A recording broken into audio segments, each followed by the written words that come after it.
Welcome back. So part 2 of this Q&A that we've done with Liz and Becca from Lifestyle Nutrition that was just streaming inside the private Facebook group that I have for my Block Fitness members that we are turning into a podcast. So I'm just going to get straight to it because we got a ton of great questions that I know you're going to pick some things and take some things away with, and then we'll be back with part 3. All right, welcome back to part 2 of this amazing nutrition Q&A. It was so good, we ended up getting flooded with more questions because Liz and Becca from Lifestyle Nutrition are incredible and can drop wisdom, but in a very appropriate way, and with the research to back it up. So without further ado, let's just dive straight into this next batch of questions, because I know it's hitting people and helping people. Otherwise, they wouldn't keep flooding in more questions. Yeah, so absolutely. Welcome. All right. So the next question was about glycogen stores, essentially like our body storing sugar and carbohydrates. And the specific aspect of the question was, why should you take several days and not just one day to replenish your energy stores? And the difference between like a cheat day mentality and technically what's called a refeed. And so just the difference between those two, a cheat day is basically YOLO, I don't care what I eat. I'm probably going to consume way more calories than my body needs right now. And no care for a balance of like protein, fats, carbohydrates, or, how far it is above your actual normal intake levels. A refeed day is much more calculated, and usually it's just carbohydrates that are increasing. Proteins and fats tend to stay the same. Sometimes fats will drop a little bit on refeed days, but most of the time it's just carbohydrates increasing by anywhere like by 50 to 100 grams. The reason being is to just kind of give a spike to blood sugar, kind of give a spike to metabolism, get your body regulated, because if you're doing a refeed day, you've likely been in a deficit. You're in a deficit for 5 days, 7 days, 11 days, and you do 1 or 2 days of a refeed to kind of bump the body into more of like an overactive place. The reason that I don't have my clients do like cheat days or anything like that is, one, mentally, it's not a great thing. You're kind of just, it creates more of a cycle of like binge, restrict, and 2, your body actually can only store so much in terms of carbohydrates and glucose. So you store it either in your muscles or your liver. And so in total, males tend to not be able to store much more than like 400 grams in the body. Females somewhere around like 300 to 350 grams. And so even if like I have Ironman athletes, people that I work with, and I'm not even having them eat much more than like 400 grams a day before their Ironman, because what we're going to do is we're going to focus on fueling during the race. And so that's the other problem with the cheat days, is because you're consuming more than your body can actually store, and then you're turning it to body fat. So we don't really like the idea of like cheat or that mindset. It makes you feel bad. It makes you feel guilt and shame around it, even if you don't think, because you're literally calling it, I'm cheating, which is, a bad notion. So we actually just did a podcast around good and bad foods, if people want to check it out. But we do something called the Matador cycling, which I know we talked about a little bit last time, where you're doing kind of a 2 weeks of calorie deficit, 1 week of a maintenance, to prevent metabolic adaptation, prevent adaptation of the hormones, prevent adaptation of the metabolism, your stress, to give it a little bit of a break, mentally to give yourself a little bit of a break. So totally dependent on a lot of things, diet history, overall health, stuff like that. But yeah, so that's kind of the reason that we don't really do cheat days, and why they actually can be kind of detrimental, especially if you're really going all out. So let me ask one more question on that, even though we have a ton of other stuff to get into. So for someone who's not going to be tracking calories or macros, or is not just in that place yet, and it would be more detrimental, right? Like I've replaced the word cheat day, cheat meal, with a reset, right? So it's a planned thing that's almost a reset, the mindset, something you look forward to. And we can even tie it into kind of resetting the metabolism, because we're bringing calories up a little bit, even though I know that's more of a questionable way to phrase it, but it does kind of help psychologically more than anything else. So for someone, for someone who is just focusing more on habits, right? And maybe they've gotten to this place where it's mostly, veggie-based meals and whatnot being the priority there, right? Still proteins and whatnot. And they've gotten to this place. What are you doing for them, or what would you advise for them in place of this cheat meal mentality? Yeah. Or how do you apply the Matador studies focus of, 2 to 1 or 4 to 2 type format for So them? we do plan deviations is what we call it. So we have a plan, and typically when people are doing this, they're in their cut phase. Like you are in a phase where you are committed to losing weight, you're committed to changing body composition. So mentally, before we even go into that, we need to make sure that the client's ready for that. And we have that discussion with them. And so mentally they should be in a place where like they don't feel they need that as much because they're committed to this. But what we do is we make sure that like every day can include something that you want. If you know, really crave it or you want it in your day. We don't say that during this cut phase, you can only eat bodybuilder style, like protein, veggies, and starch. And so what we do is if you want, you know, you have a wedding or you have a birthday party or whatever it might be, we have this planned deviation where we're accounting for that meal. So sure, maybe you go over intake a little bit, but like maybe you remove one of your snacks from your normal day and you know, include those extra calories towards that meal. Maybe you eat a little bit lower carb in the morning.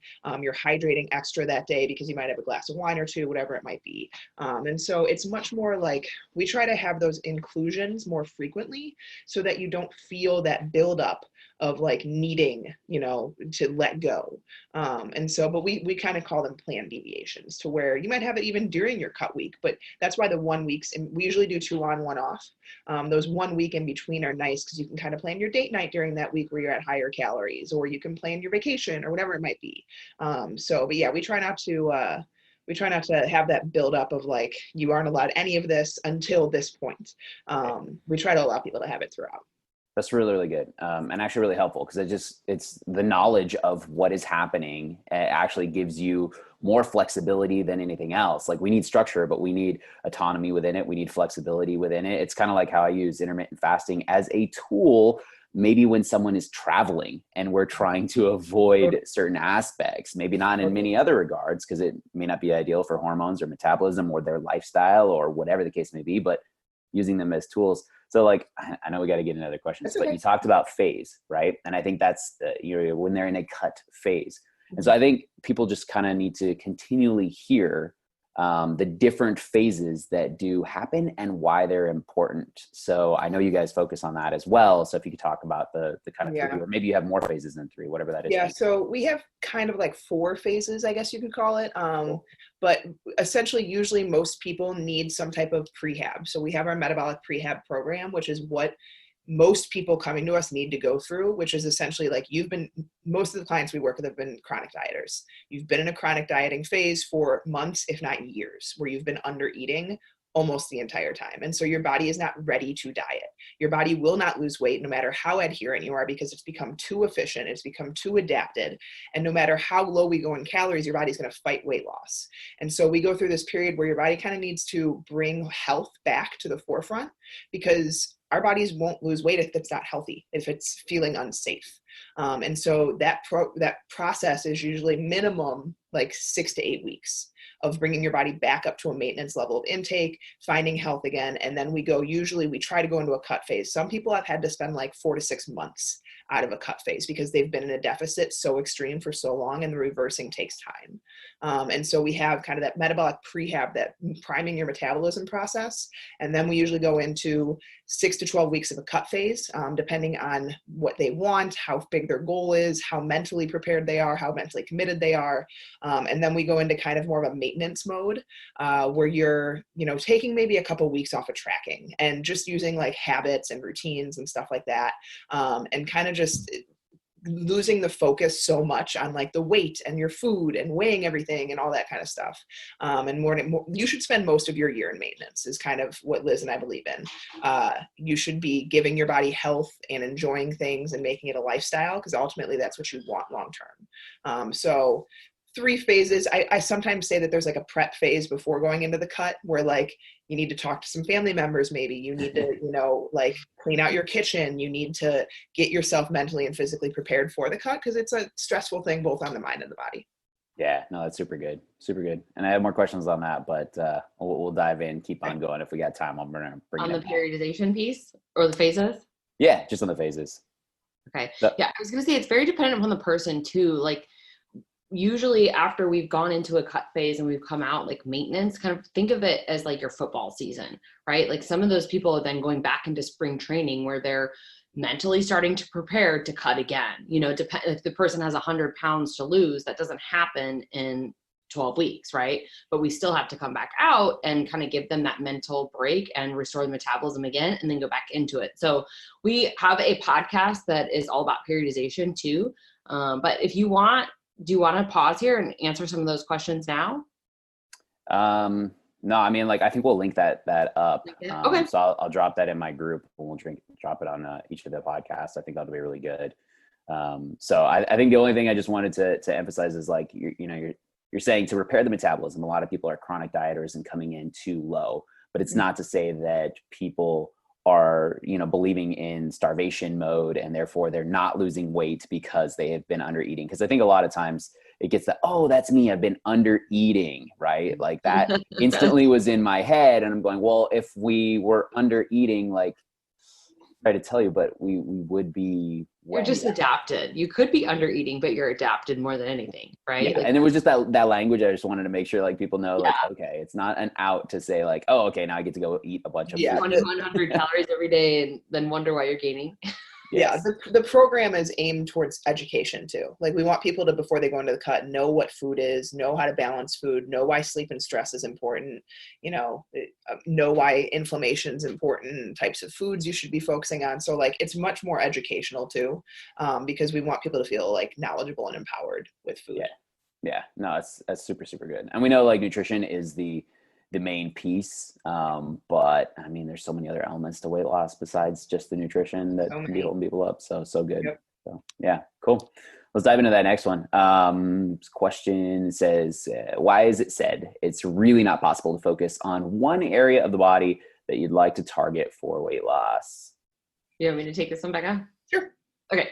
So I love this question because we always get those people who come into the gym and they're like, I want a spot target, I want 6-pack abs and I don't want any wings under my arms or anything. So, but I think the baseline here is your body is really smart and it's very, very efficient. And typically you're going to lose fat in areas that you gain fat. So ladies, you probably have lost your chest at some point in time or the other, or you feel that comes back.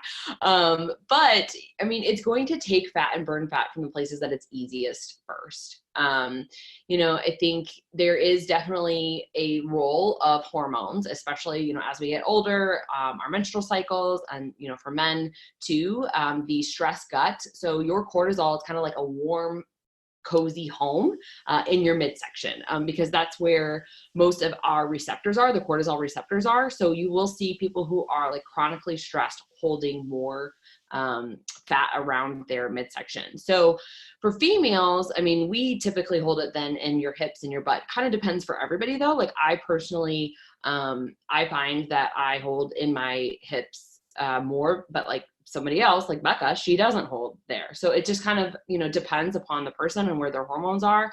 But one of the things that you can do is start to focus on, in conjunction with being in a calorie deficit, start to focus on areas of your body that you might want to train a little bit more or do some more accessory work. Because ultimately, like, the tone look that people think is a thing is not, you don't tone, you either grow muscle, right, and lose fat to show the muscle. So you can start to do that. I know for women specifically, a lot of them like to work their shoulders more or triceps more to try to, build a little bit more muscle in their arms to get rid of some of that fat. But you also have to be in a calorie deficit and be consistent too. And over time, at some point in time, if you get lean and lean and lean and lean, you're going to shape that differently. But as you start to come out of that, some people just hold weight differently. That's why we have different body types.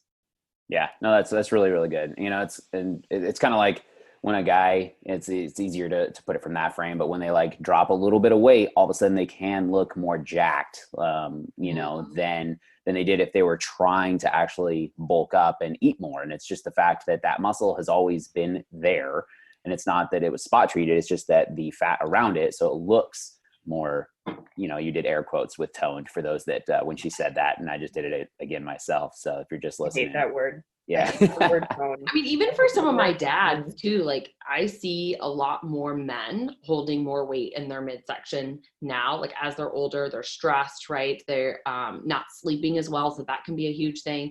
But, for most of the guys that I have worked with, they're more lifestyle clients, whereas Becca is more of the, like, athletic clients.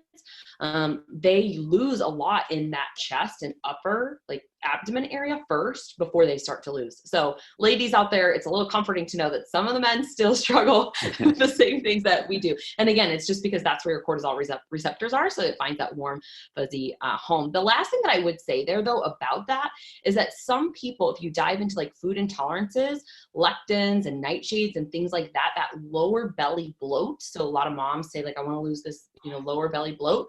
That would be something you need to dive into from a food intolerance, because that can also be inflammation. Obviously, like that is right where your gut is. So lectins, nightshades, dairy, gluten, those types of things can be something worth trying if they're trying to get, that little bottom part gone.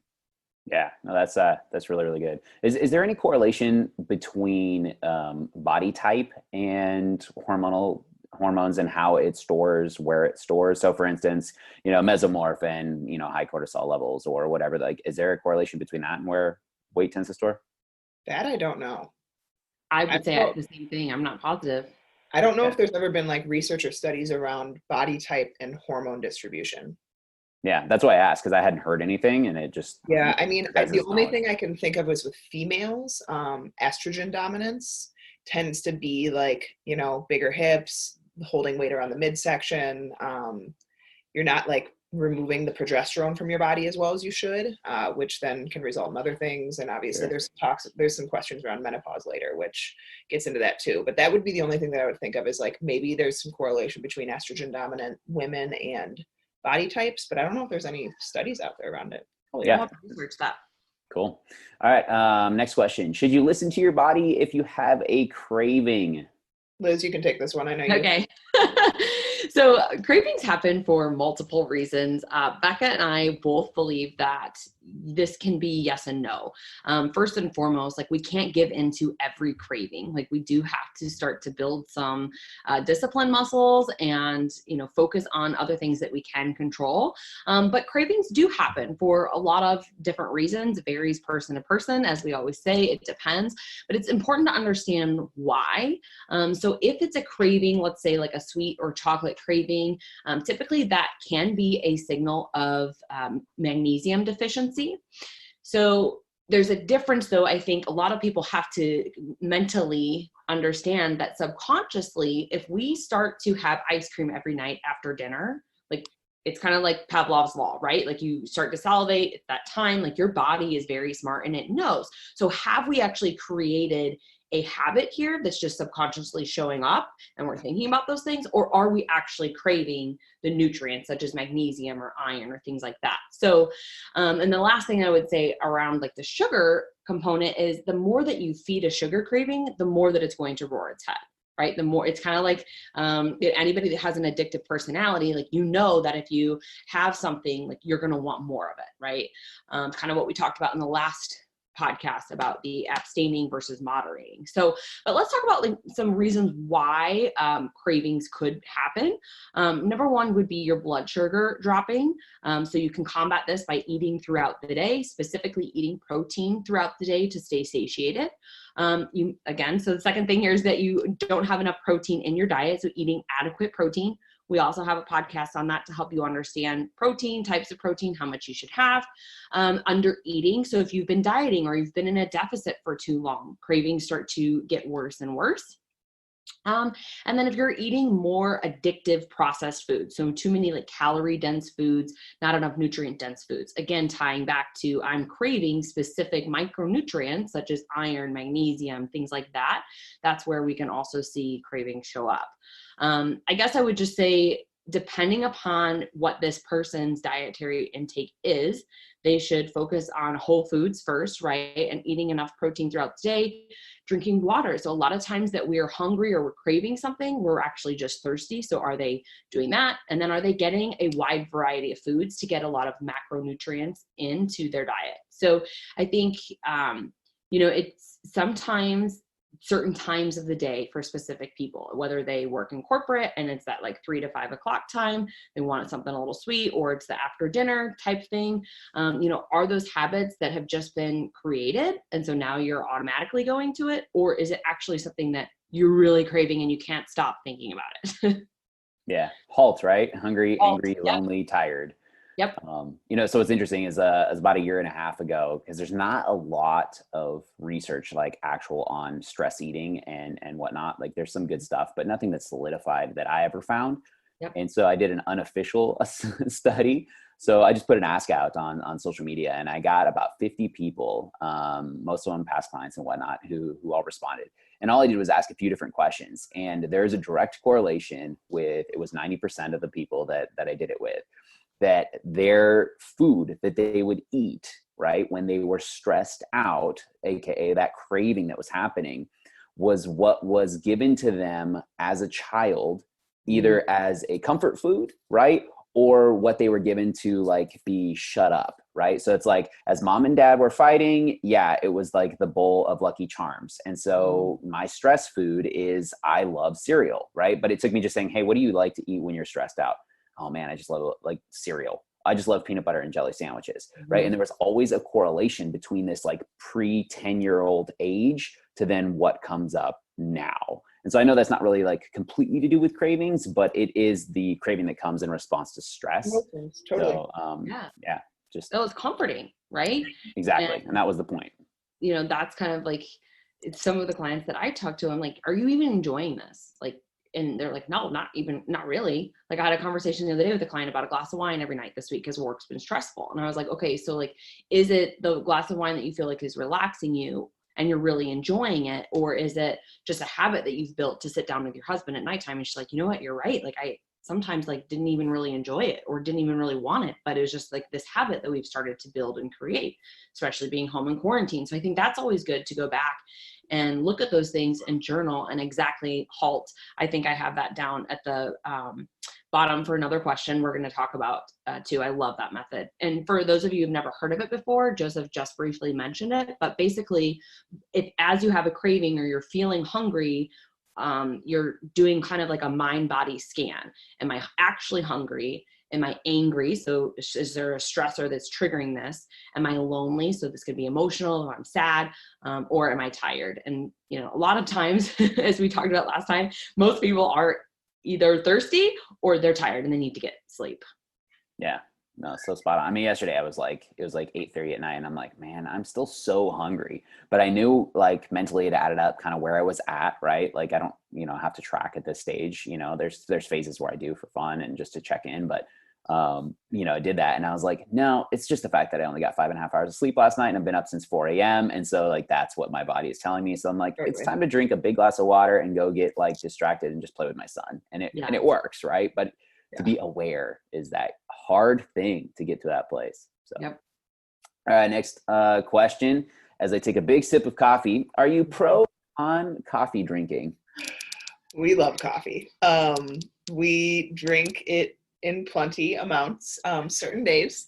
Here's our thing. So we have some caffeine like guidelines that we follow personally and that we recommend to our clients, especially those clients that aren't sleeping well.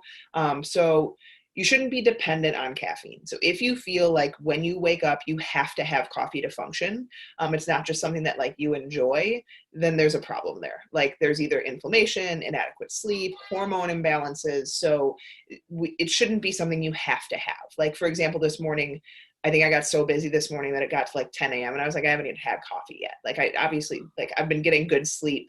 Literally, I made the Keurig and it sat there because I had 2 toddlers that I was chasing. And so I like didn't even get to drink it. And so it's one of those things where like, you shouldn't feel like you have to have it to function. You shouldn't feel like you have to have it to like get through emails or read anything, to where like you're dozing off otherwise. Cause then it's just a sign you're obviously not getting well enough rest.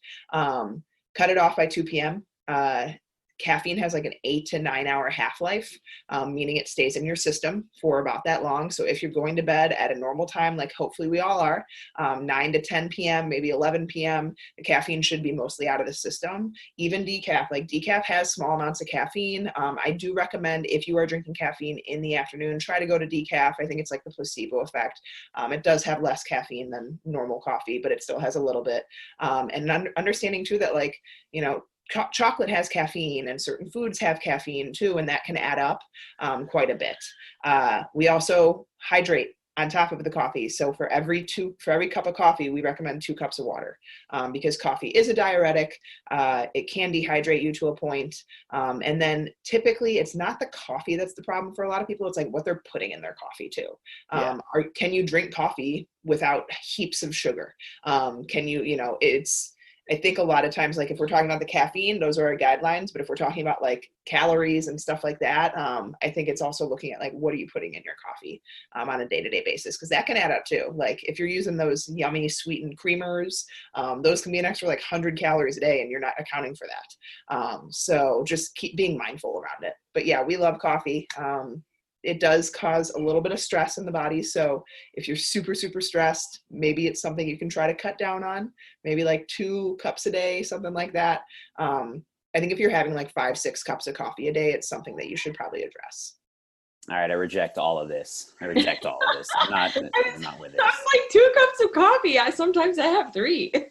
Well, I mean, you're not having like 6 or 7. It's I'll are you stay drinking quiet it then. just to drink it, or are you like dependent on it?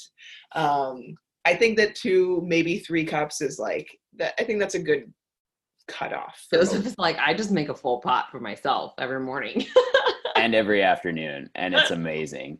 I believe in the fact that it's your ultimate best pre-workout, that you can only drink coffee black. That's the only way it was ever designed. It needs to be done right. Keurig shouldn't exist. It should be like really actually made coffee. Like you should be in touch with the grounds. Like this is what's happening. See, I like I like hazelnut K-Cups. Oh, no way. No way. But you're in a little, mom survival mode. You said it yourself. I couldn't even get to my coffee. So I send empathy and love your way. Because I was there a few years ago. So yeah. But all right, Joseph, then we got to know, are you a Starbucks fan or not? Yeah, I appreciate Starbucks. Okay. I worked for them for a number of years. Great company. I like the way that they source their beans. But see, I grew up doing coffee. My dad owned a coffee shop. So cool. Yeah. So I believe that the metabolism for each individual can metabolize coffee differently. And as long as it works for you and you're not actually dependent on it, I can go 2 days without it and not have any headaches or any issues. That's good. So yeah, but I believe that's just a mindset game anyway. So I'll go on, because I can go on this forever, because I can't let go of my coffee. All right, let's talk supplements. Calcium, like all this kind of stuff, right? Like absorption, how it works with food, let's hit it. And I want to answer both of these 2 together, 12 and 13. Cool. We'll just go straight through that. So the first question here was supplement absorption. So calcium, seems there's a lot of things that can get in the way of absorbing. Should supplements be taken orally? Should they be taken with food? What food? So first, we're going to say it depends upon the supplement. There are some supplements that are fat soluble, so you do want to take them with fat. So examples here are vitamin A, D, E, and K. So when I take my vitamin D in the morning, I take it with my breakfast because I have a little bit of fat there with avocado and whole eggs. So the question around calcium is that you should take calcium with your vitamin D because vitamin D helps you absorb the calcium. On the flip side of this too, or not flip side, but in addition to this, K2 helps you absorb vitamin D. So what I do, my calcium is in a microfactor packet that I take, but I also take a dropper that is a vitamin D K2 blend. I can drop the link, but it's Thorne Research is the one that we like. Thorne's such a good brand. What did you say? Thorne is such a good brand. Such a great brand. And then there's another one that Becca takes that's in a pill form, and that is by Zal, right? Yeah, and I also just want to note K2 or K2 also prevents vitamin D toxicity levels. So a lot of people worry about vitamin D taking too much of it, and there's a lot of varying opinions out there in the research world around like how much you should be taking. Obviously, get tested, figure out your vitamin D levels, but the K2 vitamin D3 blend is awesome because the K2 prevents against that toxicity. Well, and it depends on like where you're living in the United States, and just like, especially right now with quarantine, like how much are you actually getting outside? Like there's so many different variables. Yeah. So yeah, most of the people that I've come across are deficient in vitamin D, or they're very low, especially in the winter months. So I'll get into that as we talk about the recommended dose of vitamin D. But it kind of going back to what we just talked about with caffeine, there is some research that shows that beverages containing caffeine, or even food containing caffeine, such as coffee, tea, chocolate, some sodas and things, can inhibit the absorption of your vitamins and minerals. So typically I try to keep my caffeine in about 30 minutes beforehand. And then with my breakfast, I have water. I'm not always great at it, but it's just something to consider if you're really worried about absorbing the most that you can and getting the most benefit. So the other question here was the current recommendation for vitamin D. So what I have been kind of following, which is a rule of thumb from a hormone specialist that I work with, is that if you weigh less than 145 pounds, you want to aim for like 4,000 IUs a day. If you're over 145 pounds, around 6,000 IUs a day. Now, personally, I forget some days, and so I take about 10,000 IUs, but just as Becca mentioned, it's the K2 blend, so it does prevent toxicity of vitamin D. I'm always really low when I go in. So like the typical blood work for my panel at my doctor is between 30 and 100. I've always been under 40. So that's something that, you know, here in the Midwest, we just don't get out enough. And even with taking some of the supplements, it's not always, you know, just how you need to continuously take it, right? So again, get your blood work done and see. The best that I've ever seen is one of my clients, she was like at the range of 55 and she takes 10,000 IUs per day. So it really just depends. Again, some people are going to have lower levels in different climates. Cool. I love the go get tested first though, because it's so easy to just be like, okay, let me just go get a supplement, and it may not be ideal. Yeah. So cool. So that's 12 and 13. Sliding on, longer one with question 14. What is the method these two people promote, meaning you guys, these two people, as the next best thing to examine body fat numbers next to autopsy? I told them, like, well, we can get exact if we just kill you and like pull it off your body and stuff. So, so worried about being skinny fat, basically, is what it is. So the most accurate out there is the DEXA scan. You can usually find them at like universities, you know, big places because they're extremely large, expensive machines. There are some places that you can go and like, if you look on Groupon, I think even there's some places that like do this for a deal, but they even have some margin of error. Calipers done by a very, very highly trained individual can actually be pretty accurate as well. But what most places will use is like an InBody, which we've used in the past. We have one, an Omron, Fitbit scales, stuff like that. But they have about an 8% margin of error. So they use something called bioelectrical impedance to run basically light electrical current through the body to determine essentially the amount of fat-free mass versus fat mass that you have. So like lean muscle and water, and then body fat. Electricity basically takes the path of least resistance, which means it's likely skipping over entire parts of the body. Hydration status, salt intake, bowel movements, all impact the reading. So on top of that, if you're using a prediction model based on a hydrostatic method that also has error, now we're multiplying percentages of error, it can snowball. So I tell people all the time, like, I don't even like using it anymore. When I first started nutrition coaching, I used it a lot and people loved it because obviously people like data, they like numbers. And now sometimes it's like people see incredible results in pictures. They see great, you know, their clothes are fitting better energy. And then they get on this machine and the machine tells them that like they haven't lost any body fat or anything like that.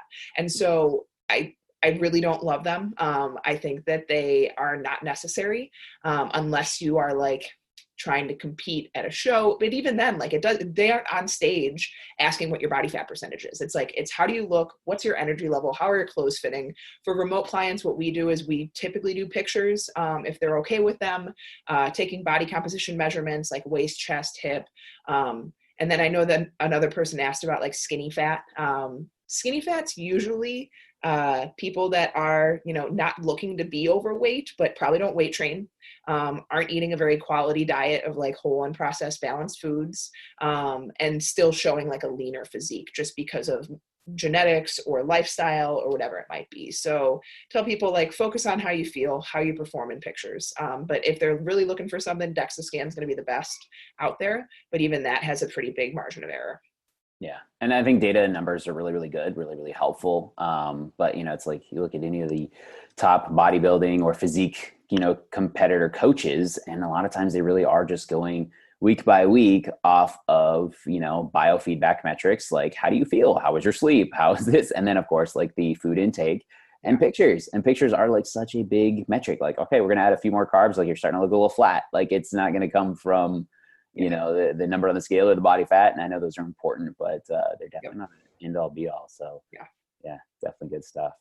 Well, we always tell people too, like, you're not going to go to the grave and put, I was 145 pounds and 13% body fat, right? Like, and you don't walk around the stores saying that. So some people even get caught up so much on the scale number as well, in addition to these like body fat percentages, and they kind of become obsessed about it, that they're willing to take unhealthy measures, right? And we correlate this a lot to when we go to the doctor's office and they have BMI. And so again, this is where, like, I always ask clients, like, if you're healthy and you're happy in the way that you look and you're confident, like, why do you really have to have those numbers? I think that's also a thing to consider. And then to the person that's worried about skinny fat, I just wanted to add in that you should probably be resistance training, but you probably are because you're training with Joseph. yeah. No, like, we're on point with that. Good. But yeah, I think that last piece is really, really, really key, is that, you know, like, going to the doctor and looking at that from that perspective. And that's really awesome, because then if you are doing all those things and are obsessed with that, and that is where you're at, like, well, then what's, you know, if you're not feeling confident and you're already at that level, why? And that's a psychological question to dive into, and maybe see a, you know, psychotherapist to uncover what that is. There can be some self-acceptance and find the true joy. So that's good stuff. All right. So what are some good ways to adjust my past eating schedule? Fueling every 2 to 3 hours was when I was very active to best get the needed nutrients in less meals. So basically trying to go from 6 meals a day down to 3 to 4, as opposed to whatnot, and still getting everything in. Becca, you want me to take this one? Yeah, sure. I saw you taking notes. So first of all, my question would be, if you're not as active, are we bringing down your overall intake? So typically our activity levels will correlate with a little higher calorie intake.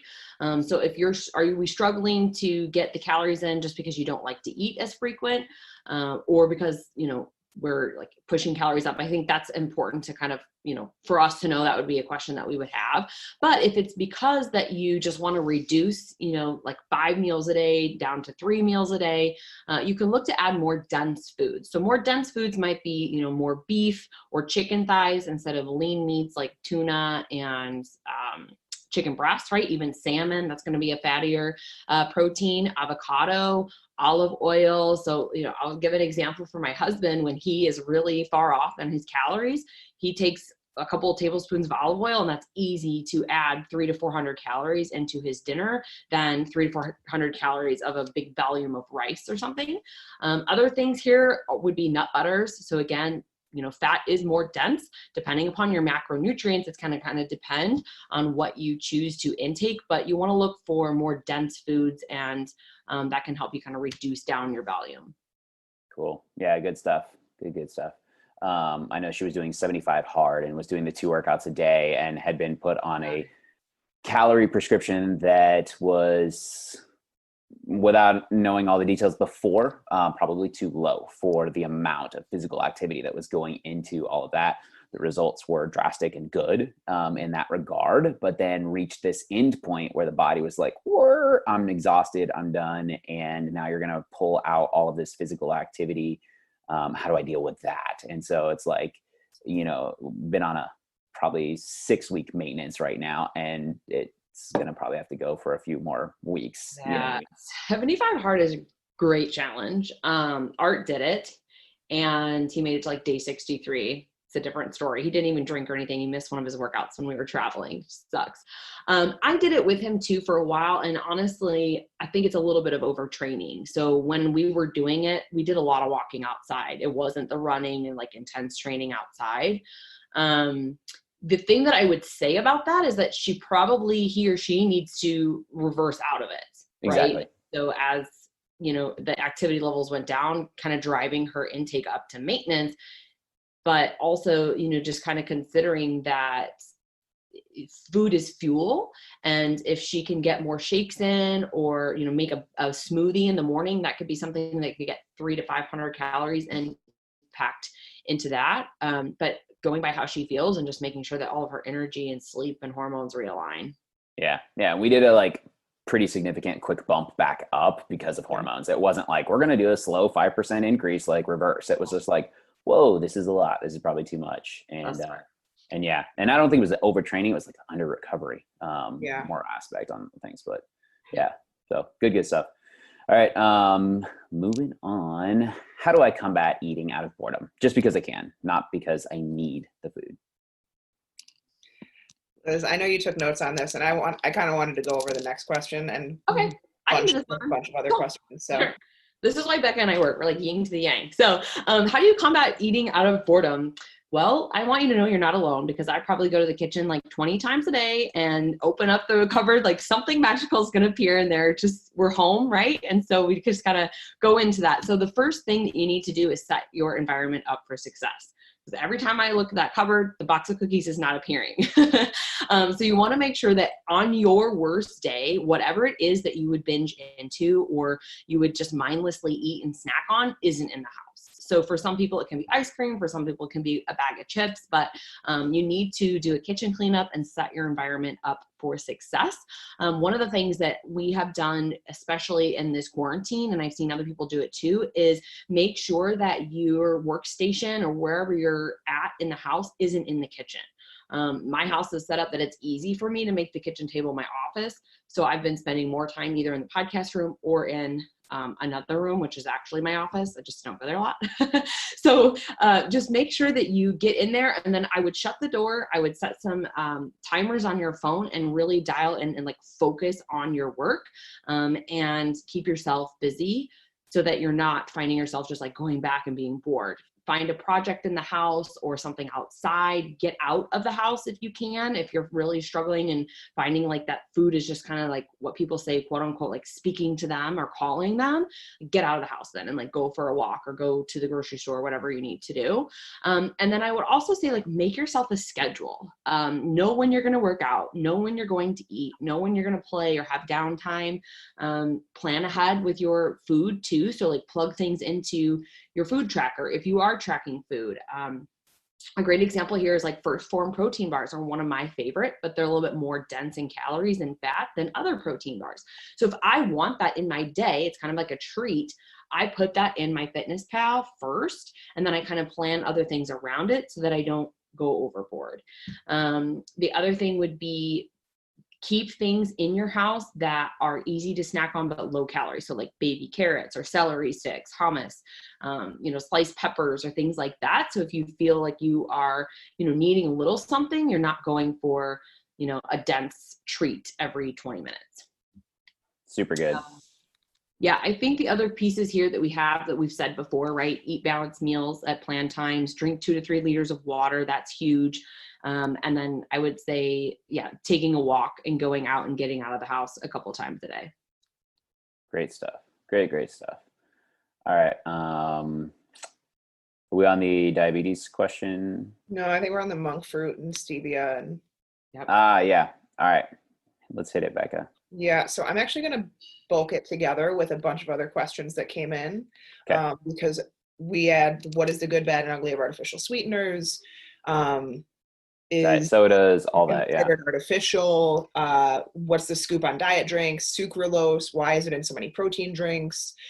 So artificial sweeteners are synthetic. They're created in labs. Natural sweeteners like stevia, and a lot of things that people use that are 0-calorie natural sweeteners are existent in nature. And so essentially artificial sweeteners are a very heated debate in like the nutrition world. And there's a lot of there's no determining studies and research. Like there's a lot of, it says this, but then this says this.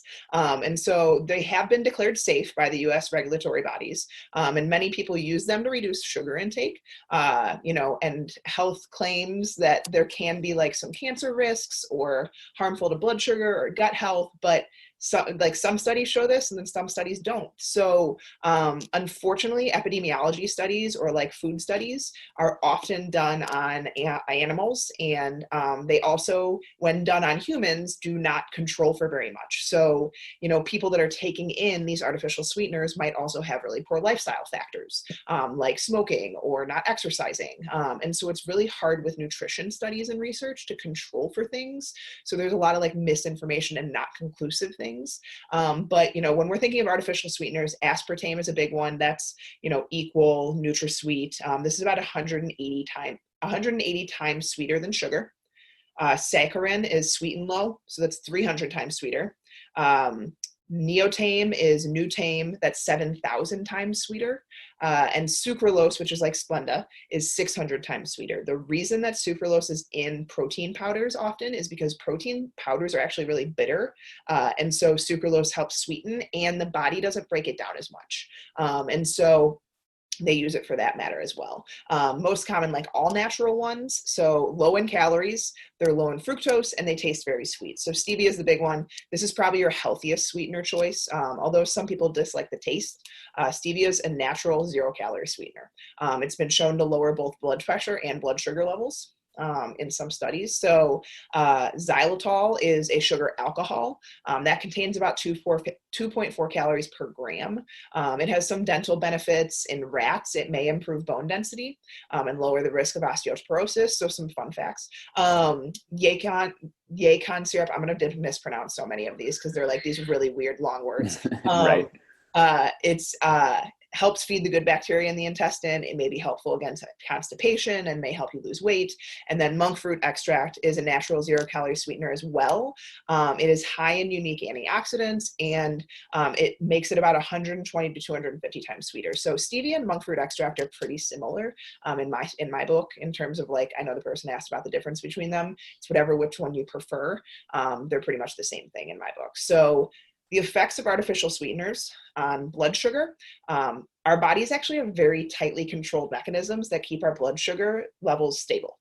So blood sugar levels increase when we eat foods that contain carbohydrates. And when digested, those carbs are then broken down and absorbed into the bloodstream, which leads to the blood sugar increase. And then when our blood sugar levels rise, insulin gets released. And insulin is that hormone that allows blood sugar to leave the blood and enter into our cells, where it can either be used for energy or it gets stored as fat.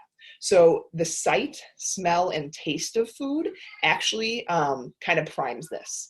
And so even though these artificial sweeteners don't technically have calories, they can start to create that same response in the body.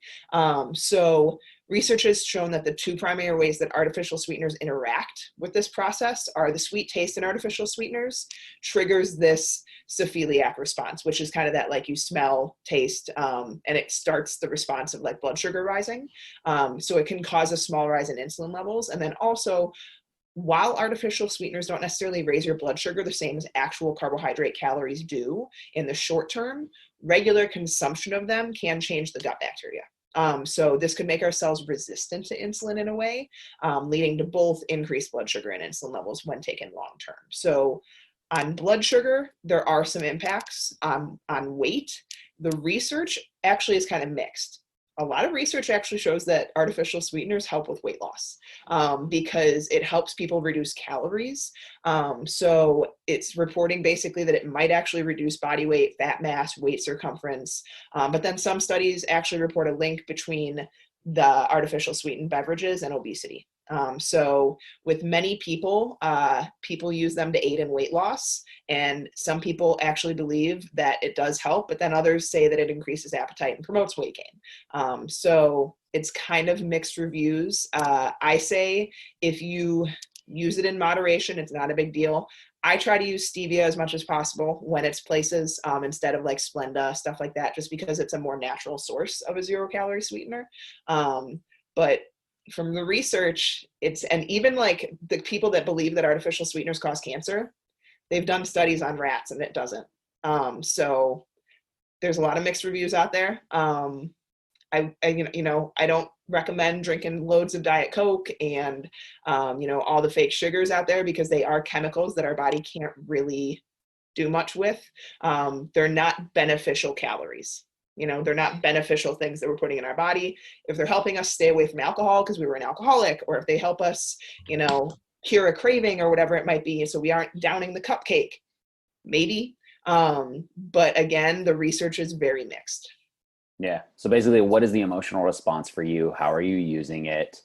Is it making you crave sweets more? Right. Like, I think that's the big thing too, is if you're using them a lot, you're used to sweet flavors, and then you need sweet flavors. Like, you can't do bland foods. You can't do, like normal vegetables and proteins, because you have to have more flavor. So that's where I can see it kind of going wrong with people too. Yeah. Yeah. It's It's an interesting topic for sure. And it's a lot of, I mean, it's why you can't have absolutes in nutrition, because it's this is what we have as of right now. So it depends based on the individual situation, and we will see where the information goes. So we can't have a hard stance. Yep. Good stuff. There was one small question, trying to recreate a tortilla with almond flour or just go with a smaller flour or corn tortilla. I thought this one was awesome. I was chuckling at this one because I've tried to make my own tortillas at home. It is an epic fail. So what'd you say, Becca? I just remember like in the old days before these things were like mass produced in stores, I would used to like rice the cauliflower myself, and then I'd strain all the water out, and then I'd try to make cauliflower tortillas. It was like an hour-long process. And now I'm like, let me just buy a flour tortilla. I feel fine when I eat them. I enjoy them much more. Okay, so like if you're gluten intolerant, then you can totally do almond flour. There's other tiger nut flours, coconut flour. I personally think tiger nut flour is better tasting, so you could do that. Whole Foods has a lot of different ones now. I would just buy it. Personally, it's going to save you a lot of frustration in the kitchen and epic fails if you're like me. Otherwise, just do the smaller corn or flour. I would agree with Becca on that. I like authentic. Me too. Okay.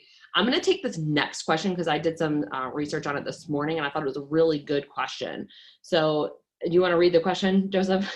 Yeah, sure. So it says, my husband has diabetes and diverticulitis, as well as other health issues. What do you suggest for salty snacks or sweets when he has those cravings? Other things to consider. I know for a fact it doesn't work out, there's nothing of that going on.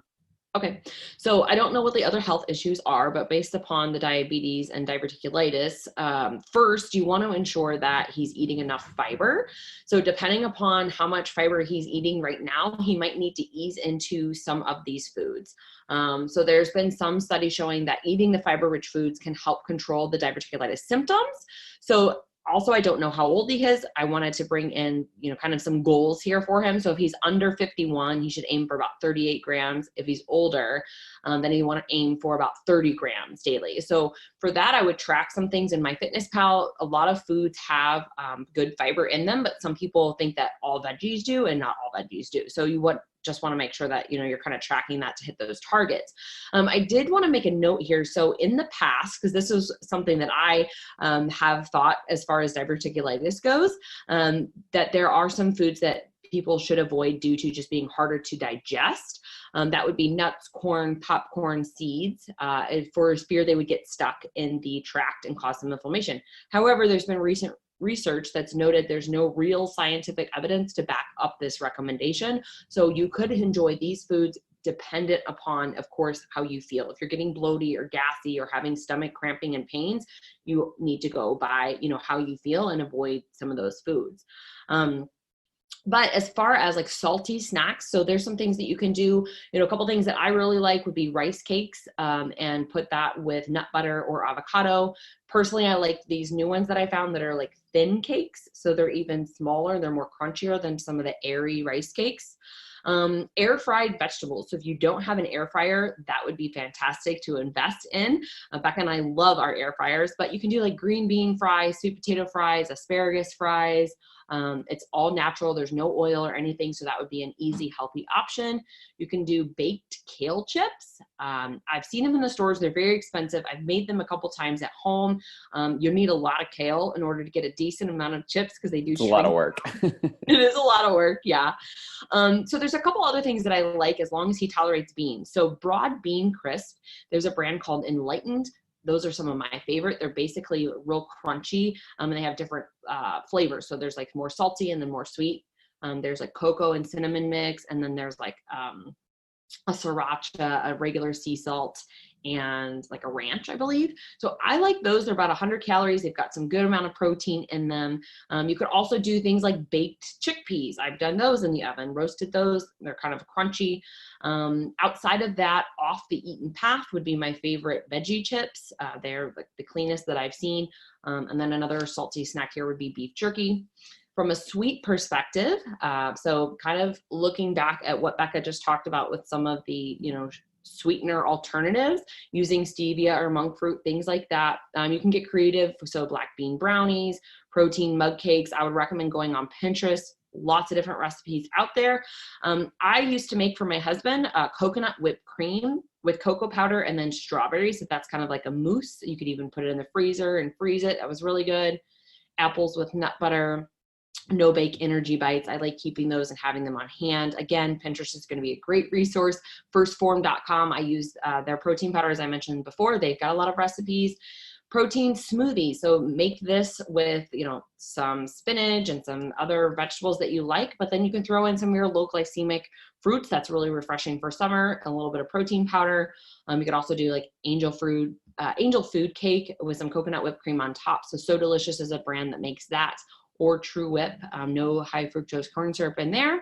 And if you are going to use like canned coconut cream, I just wanted to call out that some of them have a lot of sugar in them. So like the Asian brands that I've seen have like crazy amounts of sugar. Make sure if you're buying coconut cream full fat, it should be 0 sugar on it. And then one of my favorite foods that I've recently started enjoying are dried apricots. So that would be another really good option. Cool. Very, very good. I think that'll be super helpful. So one other thing, just because you were talking about it initially with this specific question, I think it gets neglected or just not covered very often. People don't have the knowledge about it, but is the amount of fiber that we do need within our systems. And so I think, that's one thing that I'll work with clients on as well. If we are looking at food, it's like, where's your fiber intake, per 1,000 calories, so that we can be aware of that as well. Right. And easy to focus on. So everyone. Love your info. I think some people don't do well with high amounts of fiber. Some people feel worse. Yeah. And so it's a very delicate balance. I think for females, somewhere between like 25 to 35 grams a day. For males, somewhere around like 35 to 40 grams a day is a good amount of fiber. Yeah. But again, like what's going on with your digestion? What's going on with your bowel movements? Have you tried increasing it? Where is that fiber coming from? Is it coming from raw vegetables? Because that might create issues. So I think it's different for everyone for sure. Yeah, cool. Good stuff. Well, here's the thing. We have probably another like 15 questions. We've already been going for an hour, and I know my attention span is what it is. So as we're diving into more and more nutrition, would you guys consider doing a third one so we can get these final questions answered? But that way people actually are able to engage, listen all the way through, and extract the proper information. Yeah, that would be fine. Yeah. Do you have any from the live that like came through with some of the things that we've talked about? Yeah. We've got one that just said artificial sweeteners, ?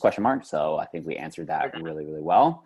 And then another one's that said, hi guys, if you have time to answer, what is the best way to start adding animal protein back into a diet? So this is someone that's been vegetarian, has only been getting about 60 grams of protein every single day. And so hit this plateau for sure. Was believing that running was the only way we were going to lose weight, even though she liked lifting heavy. And that was the only reason she started to see the weight loss. And so we were focusing on that. We talked about a few of her questions last week with adding protein in. And so I know it's more of a moral decision to eat product free, but yeah. Yeah. So the one thing that I tell people to be aware of is when you stop eating certain foods, your body stops producing a lot of the digestive enzymes that you need to break down those foods. So some people start including protein again, and they think that they don't feel very good doing it because their body's working harder to digest it and break it down because it hasn't done it in a while. So I tell people to just be aware of that and know that like, because the first time you tried chicken again, you didn't feel good. It's not because your body doesn't want chicken or need that protein from the animal sources. Your body just might need to acclimate to it. And so Liz, I think is the same way. We usually recommend small amounts at first, like 15 to 20 grams, bump it by that for a week or two, see how you feel. I would try to do as clean of sources as possible. Chicken, turkey are going to be a bit leaner, so you're not including the fats as much. If you are doing like beef or steak or pork or dairy and stuff like that, getting proteins from animal sources, make sure they're grass-fed, as organic, as humanely raised as possible, because if you do anything organic or grass-fed or grass-finished, try to do protein and dairy. It's where you will get the most harmful effects from. If you don't, they've shown with produce and with fruits and vegetables, there really isn't that much of a difference in terms of nutritional benefit from organic and non-organic. So if you're buying organic, grass-fed, that kind of stuff, do it with protein and dairy. And if you are trying to reintroduce the protein, if you want to do red meat, try to keep it pretty clean. But I would do something a little bit leaner, a little bit easier on the stomach. The good news is that most people are pretty tolerant of protein. It's not like gluten. It's not like dairy or sugar where a lot of people have irritation to it. So hopefully, fingers crossed, she feels pretty good doing it. And if she's been doing seafood and fish and eggs and stuff like that, then hopefully it's not too much of a shock to the body. But just know that like you might not feel amazing right away just because your body's not used to tolerating it, essentially. Yeah, I would just add to that, if she's not currently doing eggs, and I apologize if I missed that, eggs are one of the like groups that are kind of commonly known for gut irritation or like bloating and gas. So if you're not doing eggs right now, I would recommend starting like just with egg whites and then a whole egg so you can kind of see. But I would probably save that one to reintroduce after you've done like your chicken and beef. Yeah, that's a great add-on. I know when I was really trying to bump up protein, but I was trying to lean out. One, it was to reduce the fat, but it was also to reduce any kind of like gut bloat, was to just really bump up the egg whites and then keep 1 or 2 whole eggs. So that's good. So, awesome. You guys are brilliant and amazing and kind and funny. And I love that we heard kids randomly in the background because it shows that we were all parents surviving. I literally, like 3 minutes before this started, I was like, you're both, my sister and my husband were both on calls. I was like, I need to get in front of the camera right now. I have zero makeup on. I'm not dressed. I have 2 toddlers that are like screaming in my ear. So I apologize if they've been downstairs. And my son is just banging a bunch of stuff upstairs. I don't know if you can hear it, but he's just going to town. So I think it actually adds, because people realize, you know what, like it's not going to be perfect. And we don't need our nutrition to be perfect. And we keep learning, and we keep growing, and we keep surviving. And that's just a part of the journey. And that's what makes it awesome. So, you know, I ate my breakfast as I straightened my hair this morning, standing up in the bathroom. Hashtag mom life. Awesome. Well, yeah, just let us know. We'll schedule another follow-up to do the 3rd one. This is super fun. These are great questions. Obviously, we'll throw it up on our podcast. I'll send you an email with some our other links to like the periodization podcast and some other ones that we talked about today. And you can drop them in your show notes or in your Facebook group too. Awesome. Greatly appreciate it, you guys. All right, my friends. Thanks again for listening to another great episode. Now, I do have one request. If you know of someone that's got a amazing success story, or if you know of a transformational coach or transformation authority figure with insights and lessons that need to be shared, we'd love to talk to any of these people. There's a good chance we can have them on one of the next episodes, and they continue to help us all grow as we continue to unveil the truth of what it takes to truly transform.